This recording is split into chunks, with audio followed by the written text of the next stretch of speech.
ಕೇಂದ್ರ ವಾಣಿಜ್ಯ ಮತ್ತು ಕೈಗಾರಿಕೆ ಇಲಾಖೆ ಹಾಗೂ ಜಿಲ್ಲಾ ಕೈಗಾರಿಕಾ ಸಂಸ್ಥೆಯ ವತಿಯಿಂದ 75ನೇ ಆಜಾದಿ ಕಾ ಅಮೃತ ಮಹೋತ್ಸವದ ಅಂಗವಾಗಿ ಹಮ್ಮಿಕೊಳ್ಳಲಾಗಿದ್ದ ವಾಣಿಜ್ಯ ಸಪ್ತಾಹ ರಫ್ತುದಾರರ ಸಮಾವೇಶಕ್ಕೆ ನಗರದ ಓಷನ್ ಪರ್ಲ್ ಹೋಟೆಲ್ನಲ್ಲಿ ಜಿಲ್ಲಾಧಿಕಾರಿ ಡಾ ರಾಜೇಂದ್ರ ಕೆವಿಯವರು ಚಾಲನೆಯನ್ನ ನೀಡಿದರು.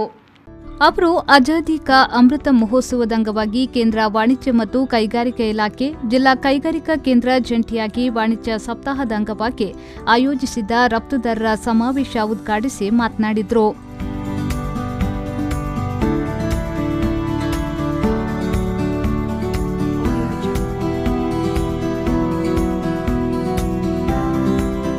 ರಾಷ್ಟ್ರೀಯ ಹೆದ್ದಾರಿ, ಬಂದರು, ವಿಮಾನ ನಿಲ್ದಾಣ ಸೇರಿದಂತೆ ಎಲ್ಲಾ ರೀತಿ ಸಂಪರ್ಕ ಮಾರ್ಗಗಳನ್ನು ಹೊಂದಿರುವ ದಕ್ಷಿಣ ಕನ್ನಡ ಜಿಲ್ಲೆ ರಫ್ತು ಚಟುವಟಿಕೆಗೆ ಪೂರಕವಾಗಿದೆ ಎಂದು ಹೇಳಿದರು. Even the state and the central government has given us lot of projects.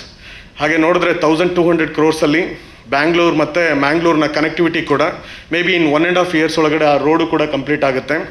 ಮತ್ತು ಈ ಕಡೆನೂ ಕೂಡ ನಮ್ಮದೇನು ಸಿಟಿಯ ಇದನ್ನು ಇದು ಮಾಡೋದಕ್ಕೆ ನಮ್ಮಿಂದ ಅಷ್ಟೇ ಅಲ್ಲ, ಸುತ್ತಮುತ್ತ ಮ್ಯಾಂಗ್ಳೂರು ಏರಿಯಾದಲ್ಲೂ ಕೂಡ ಎಂಟೈರ್ ದಕ್ಷಿಣ ಕನ್ನಡ ಇದರೊಳಗಡೆ ನಮಗೆ more than 70 kilometers of highway stretch ಒಳಗಡೆ ನಮಗೆ ಡೆವಲಪ್ಮೆಂಟ್ಗೆ ಸಿಗೋದು it's a blessing too. May be Puttur ಆಗಿರ್ಬೋದು, ಬೆಳ್ತಂಗಡಿ ಆಗಿರ್ಬೋದು, ಈವನ್ ಸ್ಮಾಲರ್ ಟೌನ್ಸಲ್ಲೂ ಕೂಡ ಇಂಡಸ್ಟ್ರಿಯಲ್ ಸೆಟಪ್ಪನ್ನು ಮಾಡಿಕೊಂಡು ಎಕ್ಸ್ಪೋರ್ಟ್ ಓರಿಯೆಂಟೆಡ್ ಆ್ಯಕ್ಟಿವಿಟೀಸ್ ಮಾಡೋದಕ್ಕೂ ಕೂಡ ನಮಗೆ ಆ್ಯಂಪಲ್ ಅಪಾರ್ಚುನಿಟೀಸ್ ಇದೆ. ಮೇ ಬಿ ಲ್ಯಾಂಡ್ ಮತ್ತು ಸ್ವಲ್ಪ ಫಾರೆಸ್ಟ್ ಕ್ಲಿಯರೆನ್ಸು ಅದೆಲ್ಲರಿಗೂ ಗೊತ್ತಿರೋ ಹಾಗೆ ಸ್ವಲ್ಪ ಇಶ್ಯೂಸ್ ಇದ್ದೇ ಇದೆ. ಆ ಇಶ್ಯೂಸ್ಗಳನ್ನ ನಾವು ಟ್ಯಾಕಲ್ ಮಾಡೋದಕ್ಕೆ ಡೆಫಿನೆಟ್ಲಿ ಎಫರ್ಟ್ ಮಾಡ್ತೀವಿ.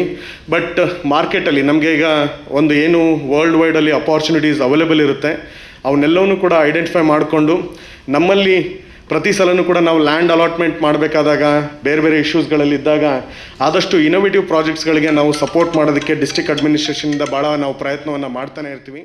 ಆನಂತರ ಮಂಗಳೂರು ಸೀಮಾ ಸುಂಕದ ಹೆಚ್ಚುವರಿ ಆಯುಕ್ತ YCS ಸ್ವಾಮಿಯವರು ಮಾತನಾಡಿ, ದಕ್ಷಿಣ ಕನ್ನಡ ಜಿಲ್ಲೆ ದೇಶದ ಪ್ರಮುಖ ರಫ್ತು ಕೇಂದ್ರವಾಗಿ ಮೂಡಿಬಂದಿರುವ ನಿಟ್ಟಿನಲ್ಲಿ ಈ ಸಮಾವೇಶ ಪೂರಕವಾಗಲಿ ಎಂದು ಹಾರೈಸಿದರು. Now from customs point of view, I can tell you we are here to handhold and help in any way you require. Customs has come up with so many facilities like RMS, where we don't want anybody to be troubled or stopped in exports to be stopped anywhere.